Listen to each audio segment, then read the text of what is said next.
هل فعلا دي أسوأ رواية لنجيب محفوظ؟ لو خدتوا لفة في موقع الجود ريدز هتلاحظوا إن في رواية هي الأقل تقييما مقارنة بروايات نجيب محفوظ، واخدة 3.1. رقم الناس ممكن تشوفه لا بالعكس ده مش قليل، لكن بالنسبة لنجيب محفوظ ده قليل جدا. الرواية اللي بتكلم عليها دي الحب تحت المطر.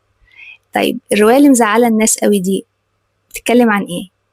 الرواية باختصار بتتكلم عن حال المجتمع المصري بعد النكسة، الشباب الضايع، البنات الفلتانة، العواجيز اللي ليهم آراء تودي في 60 داهية. وأكتر شخصيات كانت مثيرة للجدل هم حسن حمودة، حسني حجازي، ومحمد رشوان. وأعتقد إن الثلاث شخصيات دول هم الشخصيات اللي كان نجيب محفوظ ناوي يضيفهم في رواية المرايا، ولكن تراجع في آخر لحظة لأن كانت الشخصيات في المرايا كتيرة جدا وهي رواية شخصيات. لو كان ضاف بقى الثلاثة دول للمرايا ما كناش هنشوف الحب تحت المطر.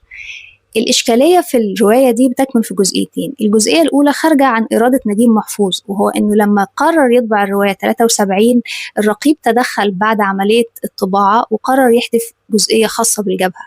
نجيب محفوظ اعترض وكان عايز يوقف طباعة الرواية، ولكن كان في المقابل هيدفع مقابل مادي كتعويض للمطبعة، فما قدرش وظهرت الرواية منقوصة. وقبل كده كانت اتنشرت على حلقات في مجلة الشباب، وبرضه كانت مقطوع منها بعض الحوارات. لحد سنة 83 ظهرت النسخة الكاملة، بقى عندنا 3 نسخ للرواية، منهم نسخة كاملة و2 منقوصة. لما جيت دورت بين نسخة هنداوي ونسخة الشروق ونسخة ديوان، لقيت إن ديوان هي الأكثر اكتمالا مقارنة بهنداوي والشروق، لكن مش عارفة اللي في ديوان دي هي النهائية اللي فيها كل حاجة ولا لأ.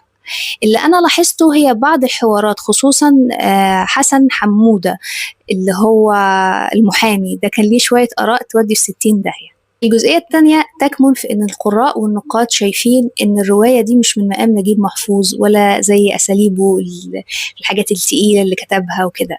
لكن لو تلاحظوا الرواية دي اتكتبت بعد النكسة، الراجل كان ماشي في الشارع بيكلم نفسه، فمتوقعين هيطلع منه إيه؟ ده كتر خيره والله. الرواية لما هتقروها هتكتشفوا إنها كأنها مكتوبة دلوقتي، حال الناس نفس حال الناس دلوقتي، التفاهة والآراء القذرة لبعض الناس في السياسة وفي المجتمع. دي حاجة يعني بالعكس أنا شايفة الراجل كان سابق عصره. أنا الرواية دي قيمتها 4/5. أنتوا بالنسبة لكم إيه أضعف عمل لنجيب محفوظ؟